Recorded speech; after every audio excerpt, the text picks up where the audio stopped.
છોટાઉદેપુર લોકસભા બેઠકના ભાજપ ઉમેદવારને આજે સેવાસી સોનારકુઈ ગામે લોકોના વિરોધનો સામનો કરવો પડ્યો હતો। લોકસભા ચૂંટણી જેમ જેમ નજીક આવી રહી છે તેમ તેમ ચૂંટણી પ્રચાર પણ જામી રહ્યો છે।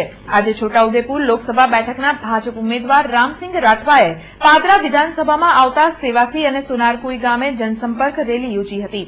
સેવાસી ગામથી રેલી શરૂ થવાની હતી। ભાજપ ઉમેદવાર રામસિંહભાઈ ઉત્સાહ સાથે સેવાસી પહોંચી ગયા હતા। હજુ પ્રચારની શરૂઆત થાય તે પહેલા જ રામસિંહ રાઠવાને જનતાના આક્રોશનો પરચો મળી ગયો હતો। નારાજ ગ્રામજનોએ રામસિંહ રાઠવાને 5 વર્ષે અમારી યાદ આવી તેવા વેધક સવાલોથી નવાજ્યા હતા।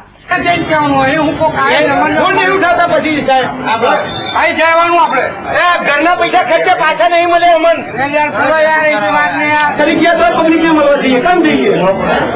જરૂર છે અમારે। દિનુમાં એમની વિધાનસભા જીત્યા પછી 2.5 વર્ષે આવ્યા અને આ લોકસભા વાળા ઉમેદવારે 2.5 વર્ષે જ પાછા આવ્યા છે। એમને મત લેવાના છે તે દિવસ।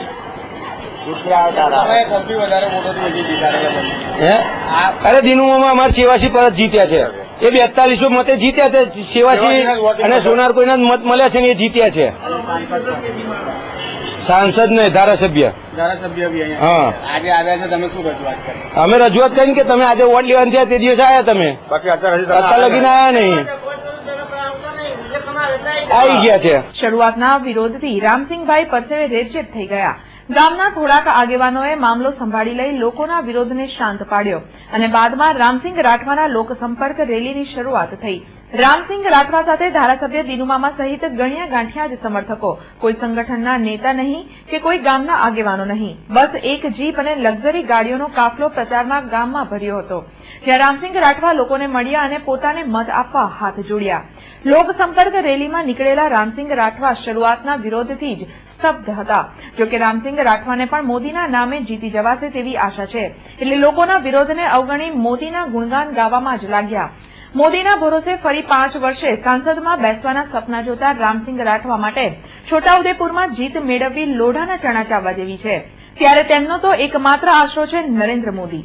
હરેક આદમીના હરેક દિલમાં એક જ વાત છે, નરેન્દ્ર મોદીને વડાપ્રધાન બનાવવા માટે આ સીટ અમે જંગી બહુમતીથી જીત્યા છે અને લોકોએ અમને આશીર્વાદ આપ્યા છે કે આ સીટ અમે તમને આશીર્વાદ આપીને જંગી બહુમતીથી જીતાડીશું। આજે અહીંથી શરૂઆત કરી છે ફટાકડા ફોડીને। બધાએ નરેન્દ્ર મોદીને વડાપ્રધાન બનાવવાના છે। જ્યારે વડાપ્રધાન બનાવવા હોય તો જેની જે જરૂરિયાત હોય, વડાપ્રધાન કોઈ 1 કે 2 વ્યક્તિ ઓછો થઈ જાય તો કેટલી મુશ્કેલી થઈ જાય છે એ તમને અનુભવ છે। પછી બીજામાં શા માટે એઝ એ ગુજરાતી તરીકે કોઈના મનમાં આવો ભાવ પણ ન પેદા થવો જોઈએ। હા, એટલે સ્થાનિકોનું એવું કહેવું છે કે ગઈ વખતે સાંસદ અહીંયા આજે આ પાદરા અને પાદરા વિસ્તારમાંથી બહુમતી વોટોથી જીત્યા, અહીંથી જ વધારે વોટ મળ્યા હતા અને અહીંયાથી જે સાંસદ બન્યા હતા પણ 5 વર્ષ સુધી જોવા નથી આવ્યા। વાત એવી છે તમારી વાત સાચી છે, પણ કોઈને એ ખબર નથી કે આ છોટાઉદેપુર લોકસભા એ વિધાનસભા નથી।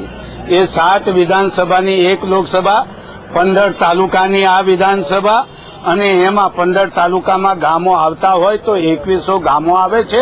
એટલે લોકોની જે અપેક્ષા હોય એ અપેક્ષા પૂરી ન કરી શકાય, પણ કોઈ એવું ન કહી શકે કે અહીંયા 5 વર્ષમાં આવ્યા નથી, એવી કોઈ વાત કરતા હોય તો એ તદ્દન ખોટી છે।